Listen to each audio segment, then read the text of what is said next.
अस्सलाम वालेकुम, मेरा नाम विजय कुमार है। आप देख रहे हैं हमारा YouTube channel BTV voices to Vijay, जहाँ पे हम कोशिश कर रहे हैं पाकिस्तान के उन नौजवानों की अनकही और अनसुनी कहानियों को आपके सामने लाने की। तो आज की इस नशिस्त में हमारे साथ मौजूद है मोहम्मद काशिफ नजर। आगे की कहानी जानेंगे उन्हीं की ज़बानी। अस्सलाम वालेकुम काशिफ। वालेकुम सलाम। सबसे पहले आप सामीन को अपनी ज़िंदगी के बारे में बताएं कि आपके ज़िंदगी का तालीमी सफ़र कहाँ से शुरू हुआ और आगे कैसे बढ़ा? जी, मेरा नाम जैसा कि आपने बताया मोहम्मद काशिफ नज़र है। मैं बेसिकली अहमदपुर सियाल से बिलोंग करता हूँ, जो कि एक तहसील है, जंग की तहसील है। मुल्तान भी हमारे पास ही पड़ता है, इन बिटवीन हम पड़ जाते हैं मुल्तान और जंग के, लेकिन आना जाना मेरा मुल्तान के थ्रू ही होता है। और जहाँ तक एजुकेशन का सवाल है, मेरी जो प्राइमरी एजुकेशन थी वो एक प्राइवेट स्कूल में थी। उसके बाद मैंने मैट्रिक एक गवर्नमेंट स्कूल से किया। उसके बाद मैंने अपना इंटरमीडिएट सिटी कॉलेज मुल्तान से किया, जो कि एक बहुत ही अच्छा कॉलेज है सिटी में, और मैंने मेडिकल में किया था। गोल तो यही था कि MBBS करूंगा, लेकिन ड्यू टू सम रीजन नहीं कर पाया। ट्राई की थी लेकिन MBBS नहीं हुआ। उसके बाद बहुत से ऑप्शन से कंफ्यूजन भी थी कि कौन सी डिग्री में जाना है, कहाँ नहीं जाना। लेकिन एक चीज थी जो ज्यादा फैसिनेट कर रही थी, मुझे अपीलिंग लगी, BS इंग्लिश। इंग्लिश है वो मेरा प्राइमरी गोल नहीं था। मुझे था कि मैं BS इंग्लिश करूंगा, तो उस दौरान मैं साथ साथ MBBS का जो टेस्ट है ना दोबारा अटेम्प्ट करूंगा, साथ साथ एंट्री टेस्ट की तैयारी करूंगा। तो जब घर से मैं निकला था ये इरादा था। तो लेकिन जब यहाँ पे मैं पहुंचा, जहाँ शुरू की मैंने क्लासेस दी, तो सर एक हैं मेरे सर रेहान, उन्होंने एक पोम पढ़ाई रॉबर्ट फ्रॉस्ट की, द रोड नॉट टेकन। तो उसके जो आइडियाज थे, जो उस पोम का एक क्रक्स था, जो थीम था, वो मुझे बहुत ही इंटरेस्टिंग लगा और मेरी जो पर्सनल लाइफ है उससे रेजोनेट कर रहा था। उसमें वो ये बताता है कि जरूरी नहीं कि जहाँ पे लोग ज्यादा जा रहे हैं वही रास्ता सक्सेसफुल है और आप भी उसी पे चल जाएं, बल्कि समटाइम हमें वो रास्ता भी चूज करना पड़ता है जहाँ पे लोग कम चल रहे हैं, लेस ट्रेवल्ड रूट। तो वो उसकी एक आखिरी लाइन है जो मुझे अभी भी याद है, 4 साल हो गए। I chose the road less travel and that's all what makes the difference. तो तो ये रीजन थी मेरी BS इंग्लिश करने। हमारे पाकिस्तान के मुआशरे में ना एक अलमिया है कि हम उसी तरफ भागते हैं जहाँ पे भीड़ होती है। हमारे नौजवान जो हैं उस रास्ते पे चलने से बहुत घबराते हैं जहाँ पे लोग नहीं जाते, नए रास्ते डिस्कवर नहीं करते। तो आपने एक अपनी जिंदगी में नया रास्ता चुना, इसके पीछे क्या वजह रही? आपको मतलब क्या चैलेंजेस फेस करने पड़े उसके दौरान? आपने ग्रेजुएशन के सफर में, जो आपका 4 साल का सफर था, उसमें क्या क्या चैलेंजेस आपको फेस करने पड़े? हाँ जी, जो प्राइमरी रीजन होती है अपने पैशन को ना फॉलो करने की, या जो भी आप जैसे कि आपने कहा कि यूथ को पता नहीं चलता कि हमने करना क्या है, वो ये है कि वो एक्सप्लोर, उनका जो एक्सपोजर होता है वो बहुत कम होता है। जैसे कि अब मुझे MBBS के अलावा कोई और चीज पता ही नहीं थी। मुझे लगता था कि everything else from the MBBS is useless, कोई भी चीज, बाकी सारी डिग्रीज बेकार है, यूनिवर्सिटी में जाना ही बेकार है, जब मुझे ये लगता था। तो इसका बेहतरीन सोल्यूशन ये है कि फॉलो योर इंस्टिंक्ट्स। अपने पैशन को देखें, आप चीज पसंद क्या करते हैं, और फिर आपको अल्टीमेटली एक पाथवे मिलता है, उसको आप ट्राई करें, एटलीस्ट ट्राई तो करें ना। तो जब आप ट्राई आउट करते हैं फिर ही आपको रियलाइज होता है कि ये चीज आपके लिए है या नहीं है पड़ी। जहाँ तक मेरे है ग्रेजुएशन का सवाल, मुझे सबसे पहले अर्निंग का बहुत इशू था, क्योंकि लाहौर में हम आए थे। तो घर वालों की तरफ से खर्चा लेना, हॉस्टल के रहने के, खाने के पैसे, कपड़ों के पैसे, काफी मुश्किल होती है शुरू में जब आप। और यूनिवर्सिटी स्टूडेंट्स को काफी इंडिपेंडेंट स्टूडेंट समझा जाता है कि ये अब यूनिवर्सिटी में चला गया, अब ये खुद कमाएगा। तो ये घर वालों की एक्सपेक्टेशन थी मेरी तरफ से भी। तो इसका सोल्यूशन ये था कि मैंने फिर अपनी स्किल सीखी, कंटेंट राइटिंग सीखी, फ्रीलांसिंग सीखी, कॉपी राइटिंग सीखी, वर्डप्रेस में गया, डिफरेंट स्किल्स ट्राई की। तो अल्हम्दुलिल्लाह सेकंड सेमेस्टर में, थर्ड सेमेस्टर में ही मेरी 35 की जॉब हो गई थी, जिससे मैंने अपनी जर्नी को रिज्यूम किया। जबरदस्त काशिफ, आपकी बातों से लगता है कि आप डिग्री के मुकाबले में आप जो है स्किल्स और महारत और अपने पैशन को फॉलो करने की ज्यादा जो है अहमियत देते हैं। आप इसके बारे में क्या कहना चाहेंगे? आप नौजवानों को कैसे इस नजरिए से आगाह करना चाहेंगे? क्योंकि आज के दौर में हम देखते हैं कि बाज़ लोग जो है सिर्फ डिग्री के पीछे भागते हैं और उनका वाहिद मकसद होता है कि हमने डिग्री अचीव कर ली तो हम मतलब समझे आप बड़े सक्सेसफुल बन गए। तो आजकल के इस डिजिटल मॉडर्न एज में, इस आज के जदीद दौर में आप नौजवानों को कैसे देखते हैं? और स्पेशली ये जो डिग्री का मुकाबला, जो हमारी महारतें और स्किल्स हैं, इनको आप कैसे देखते हैं? जी, इसका जवाब तो मैं एक कोटेशन से दूंगा, वो जो एक बड़ी मशहूर है, सर्वाइवल ऑफ द फिटेस्ट। तो अगर आपने अब मॉडर्न एज है, ये टाइम पीरियड इवॉल्व हो रहा है, अब की दुनिया इवॉल्व हो रही है। हमने देखा कि पहले जो स्किल्स डिमांड में थी वो ऐसा ऐसा खत्म हो रही हैं, न्यू आ रही हैं, एआई आ रहा है। तो मेरा ख्याल है कि एजुकेशन पे टोटली आप रिलाय नहीं कर सकते, इसमें आपको अडॉप्ट करना पड़ेगा। अगर आप अडॉप्टेबल हैं तो ही आप आगे क्या नाम है सर्वाइव भी कर सकते हैं और कामयाब हो सकते हैं। एजुकेशन आपको एक्सपोजर देती है, रिसोर्सेज देती है, अपॉर्चुनिटीज देती है। तो थ्रू एजुकेशन आपने खुद को अडॉप्ट करना है, रिफाइन करना है, पॉलिश करना है अपनी स्किल्स के थ्रू। आप देखेंगे आपकी फील्ड से रेलिवेंट स्किल्स कौन सी है। फॉर एग्जांपल मैं बीएस इंग्लिश में था, तो उस टाइम पीरियड में कंटेंट राइटिंग बहुत ज्यादा डिमांड में थी। एटलीस्ट हर ऑफिस में एक कंटेंट राइटर चाहिए था, कॉपी राइटर चाहिए था।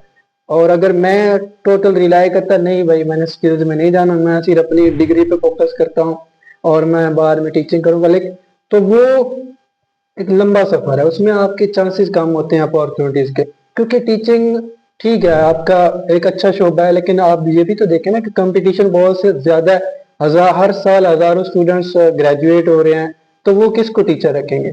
तो इसका बेहतरीन सोल्यूशन है कि आप अपनी फील्ड से रेलिवेंट स्किल्स को देखें और खुद को अडॉप्ट करते जाएं। जैसे कि अब कंटेंट राइटिंग तब बहुत ज्यादा इन डिमांड थी, लेकिन वो बाद में खत्म हुई एआई की वजह से, चैट जीपीटी आ गया। अब इवन तो बच्चे बच्चे चैट जीपीटी यूज करते हैं। तो इसका क्या सोल्यूशन है, बजाय इसके कि आप बैठ जाएं, आपने फिर न्यू स्किल पे शिफ्ट होना है। तो इसका मैंने ये सोल्यूशन किया, क्योंकि मैं कंटेंट राइटर था, कॉपी राइटर था, फिर मैंने डिजिटल मार्केटिंग सीखी, तो दोनों को मैंने अलाइन कर लिया। अब मुझे कंटेंट तो मिल जाता है, लेकिन जो मेरी मार्केटिंग स्किल्स हैं वो काम में आ जाती है। तो आपने खुद को टाइम टू टाइम अडॉप्ट करना, चेंज करना। आपका वही बात कि सर्वाइवल ऑफ द फिटेस्ट जो है, आपने अपने आप को उसी सिचुएशन के मुताबिक, जो आपकी इवॉल्विंग जो नीड्स हैं दुनिया की, उसके मुताबिक आपने अपने स्किल्स को भी चूज जी करना है। तो जी आजकल बिल्कुल। के अभी आजकल के इस दौर में आप कौन से ऐसे 3 स्किल्स पाकिस्तान के नौजवानों को बताएंगे जो आप समझते हैं कि सबके लिए जरूरी है, मतलब इस मॉडर्न एज में, वो चाहे इन पर्सन स्किल्स हो, पर्सनल लाइफ से रिलेवेंट हो, आपके जो है डिजिटल स्किल्स के हवाले से हो, कोई भी ऐसे 3 स्किल्स आप हाईलाइट कर दें नौजवानों के लिए। मैं डिफरेंट आर्टिकल्स भी पढ़ रहा था, जिसमें मैंने देखा कि इन फ्यूचर जो डिमांडिंग स्किल्स हैं वो कौन कौन सी हैं। उनमें जो सबसे टॉप 10 में थी ना, चूंकि आपने 3 पूछे तो उनमें से मैं 3 आपको बता देता हूँ। एक तो डिजिटल मार्केटिंग, क्योंकि आप चाहे एंटरप्रेन्योरशिप कर रहे हैं, बिजनेस अपना लॉन्च कर रहे हैं, कुछ भी कर रहे हैं, आपको अपना बिजनेस तो मार्केट करना ही करना है। तो उसके लिए आपको मार्केटर चाहिए होगा। अगर आप एज बीइंग मार्केटर आप जॉब नहीं भी करते, आप अपने आप को भी मार्केट कर सकते हो। दूसरी जो स्किल है प्रोजेक्ट मैनेजमेंट।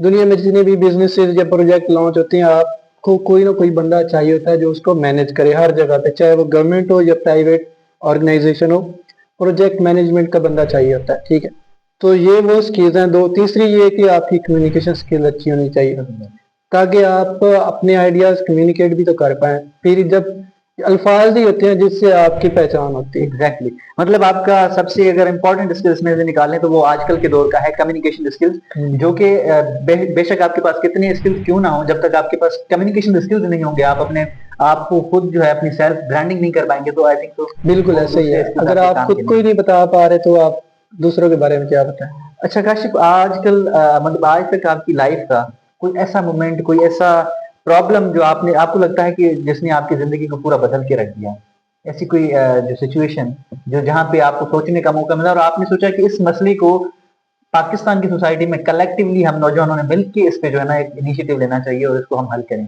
कोई ऐसा प्रॉब्लम है कोई ऐसा? हाँ, इसका एक इशू जो मैंने देखा है सोसाइटी में, वो मैंने अपनी रिसर्च के दौरान भी फाइंड आउट किया, वो था मैरिज।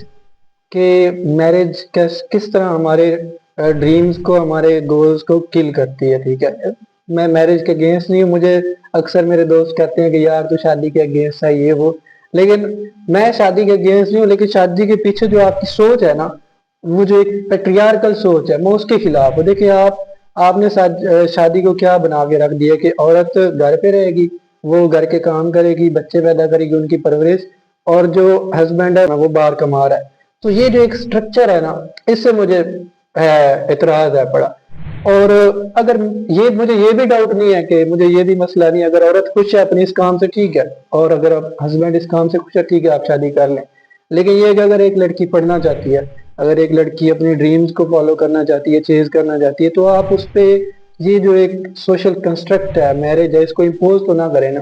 अगर एक लड़का आगे पढ़ना चाहता है, अपने गोल्स हासिल करना चाहता है, तो आप उस पे ये वाला इम्पोज ना करें। और इसमें मैंने देखा है कि शादी को लेके जो पेरेंट्स होते हैं, जो रिलेटिव होते हैं, बहुत ही कंट्रोलिंग और अथॉरिटेटिव होते हैं। आपकी जो पर्सनल चॉइस होती है ना, उसको कंसीडर ही नहीं किया जाता। मतलब कि आपको मैं कहता हूँ कि पेरेंट्स का या रिलेटिव्स का क्या होता है कि हमने आपको बड़ा किया है, तो हम ही आपका ये डिसीजन लेंगे, ठीक है। तो यहाँ पे जो एक उसकी एजेंसी है, एक बंदे की इंडिविजुअल फ्रीडम है, वो कंप्रोमाइज हो रही होती है। तो मसला शादी का नहीं है, लेकिन मसला शादी के साथ जो मसले जुड़े हैं उससे मसला है। तो आपको ये ख्याल कैसे आया कि मतलब ये जो हमारे पाकिस्तान की सोसाइटी का ये मसला है, मतलब आपके जहन में जन्म कैसे लिया इस बात ने कि इस मसले को हल करना चाहिए? कोई ऐसा मोमेंट था या कोई ड्यूरिंग आपकी जो है स्टडीज आपने कोई ऐसी रिसर्च पढ़ी या कोई ऐसी बुक पढ़ी, क्या मोमेंट था जी जी। लाइफ का जिसने आपको ये मतलब सोचने में मजबूर किया? हाँ जी, चूंकि मैं बीएस इंग्लिश लिटरेचर से हूँ, तो नॉवेल्स तो हम पढ़ते रहते हैं। 7th सेमेस्टर में मैंने एक बुक पढ़ी थी, अनमैरेजेबल बाय सोनिया कमाल। उसकी स्टोरी टोटली मैरिज पे थी।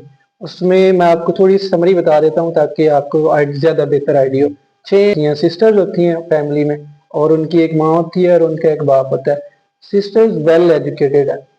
अब उनको सबसे बड़ा जो ट्रॉमा फील हो रहा है, जो स्ट्रेस फील हो रहा है, वो क्या फील हो रहा है कि जब भी वो घर आती हैं पढ़ा के, तो उनकी मम्मा कहती है पता नहीं आपकी शादी कब होगी, पता नहीं कब मैं आपको रुखसत करूंगी, कोई अच्छा सा लड़का देख लो, कोई अच्छे सा लड़का ढूंढ लो। वो कहीं अगर शादी पे भी जा रही है ना, किसी रिलेटिव की शादी पे, तो उनकी माँ उनको प्रॉपर ट्रेन कर रही है कि आपने ना किस तरह हंट करना है अपने हस्बैंड को, किस तरह लड़कों को ग्रैब करना, अपनी तरफ अट्रैक्ट करना है। तो उनको कमेंट्स पास कर रही होती है, आप ये कपड़े पहनो, अच्छी लगोगी, लड़का आपको देख के शायद आपको पसंद कर ले। तो ये जो एक माइंड है कि इवन तो अब आप उसका करियर भी इग्नोर कर रहे हो, आप उसकी स्ट्रगल भी, एजुकेशन भी इग्नोर कर रहे हो, और उसकी पूरी लाइफ को इस बात पे जज कर रहे हो कि आपकी शादी क्यों नहीं हो रही। तो उसको, उन गर्ल्स को सोसाइटी की तरफ से भी प्रेशर मिल रहा होता है, पता नहीं इनकी शादी क्यों नहीं हो रही है वो। तो ये एक ऐसा पॉइंट था जिसको मुझे लगा कि ये सिर्फ नॉवल की स्टोरी नहीं है, ये बल्कि हमारे पाकिस्तान, हमारी सोसाइटी की स्टोरी वो भी है, हमारे मुआशरे के पूरे कलेक्टिव प्रॉब्लम की कलेक्टिव अक्कासी कर रही प्रॉब्लम। है। तो आपने जब रिसर्च की, जैसे आपने पहले जिक्र किया कि आपने इस टॉपिक पे फिर रिसर्च की बाद में, तो इस रिसर्च में क्या आपने गैप्स फाइंड किए हमारी सोसाइटी के? क्या जो है इन मसलों को जन्म देने वाली कौन सी पॉइंट्स हैं या कौन से फैक्टर्स हैं जो ये मसले पैदा करते हैं हमारी सोसाइटी में, और उनके फिर आपने क्या हल तजावीज किए? मतलब पाकिस्तान के नौजवान इन इश्यूज से कैसे कन्फ्रंट कर सकते हैं?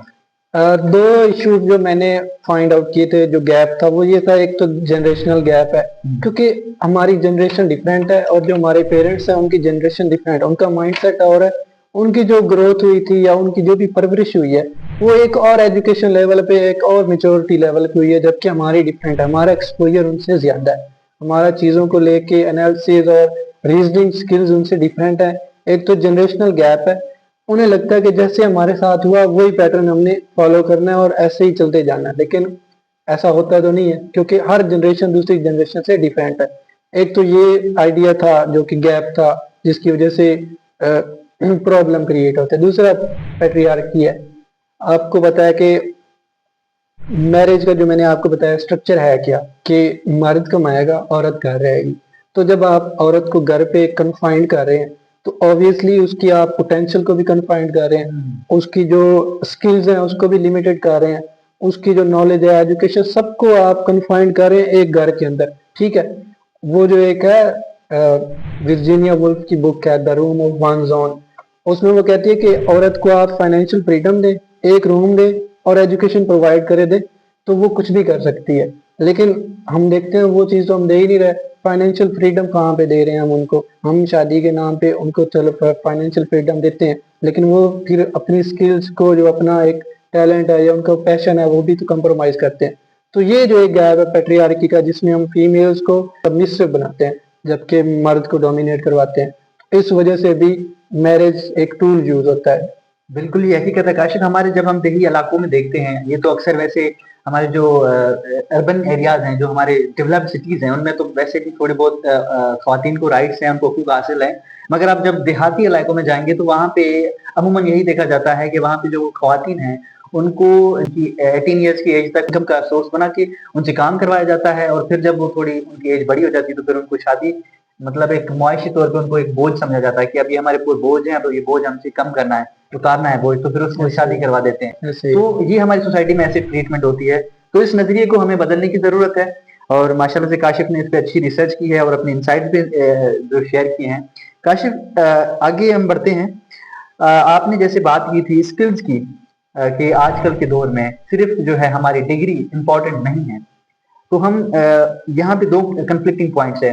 जैसे आपने बात की कि भाई एक तो स्किल्स इंपॉर्टेंट हैं और दूसरी आपकी शादी जो है वो एक लकीर नहीं है कि जिसके आप कहें कि हाँ बस जिंदगी अब शादी के बाद मतलब शुरू होती है, या आपकी डिग्री जो है उसके बाद आपकी कामयाबी है। तो इन दोनों चीजों में जैसे आपने पहले भी डिफरेंस किया है, अब इसको थोड़ा आप समराइज कर दें हमारे लिए ताकि हमारे जो सामीन है उनको भी सही तरह से पॉइंट्स मिल जाए। हाँ जी, मैं इसको समराइज जरूर कर देता हूँ कि मेरा जो पहला पॉइंट था कि life is not all about marriage. Marriage जिंदगी का हिस्सा है, it is not the goal of life. अगर कोई पर्सन 25 को हो गया तो उस पे आप उसको इस नज़र से ना देखें कि इसकी अभी तक शादी क्यों नहीं हुई। वो उसका एक पर्सनल डिसीजन है, वो चाहे 30 में करे चाहे 35 में करे, स्पेशली चाहे वो वुमन है। वुमन की भी ये फ्रीडम होनी चाहिए। अगर आपकी वो फैमिली में आपकी बहन है या कोई भी बेटी है तो आप उसको ये ना कहें कि ये अब हम पे बोझ है और बस इसकी अब शादी करनी है। शादी एक जिंदगी का हिस्सा है, ठीक है। वो एक इंसान की अपनी मर्जी होनी चाहिए, पर्सनल चॉइस होनी चाहिए। जब मर्जी वो कर ले तो इसको इम्पोज नहीं करना चाहिए, ठीक है। दूसरा जो मैंने कहा कि स्किल्स और education, skills with degree without skills is not important in today's world, ठीक है। उसकी रीजन भी मैंने आपको जैसे कि बताई कि जो एआई है, टेक्नोलॉजी इवॉल्व हो रही है, दुनिया इवॉल्व हो रही है, बिजनेस आइडियाज चेंज हो रहे हैं, अर्निंग मेथड्स चेंज हो रही हैं, ठीक है। बिजनेसेस ऑनलाइन में शिफ्ट हो रहे हैं। तो स्किल्स इसलिए जरूरी है कि ये आपको अडॉप्ट कर रही है, आप इनको अडॉप्टेबिलिटी आ रही है आपकी पर्सनैलिटी में, आप फ्लो के साथ फिर चलेंगे, वरना आप तो बह जाएंगे। अगर आपने डूबना ही है तो फिर आप एक चीज पे रिलाई कर लें, लेकिन अगर आपने तैरना है, वक्त के साथ तैरना है, तो फिर एजुकेशन और स्किल्स आना जरूरी है। तो काशिफ, आपके नजदीक कामयाबी की असल तारीफ क्या है, असल डेफिनेशन क्या है, कामयाबी को आप कैसे देखते हैं? Success is all about satisfaction. ये एक सब्जेक्टिव एक्सपीरियंस है। आपके लिए सक्सेस कुछ और हो सकती है, मे बी 1 करोड़ कमाना हो सकता है, मेरे लिए कुछ और हो सकती है। तो ये एक सब्जेक्टिव एक्सपीरियंस है।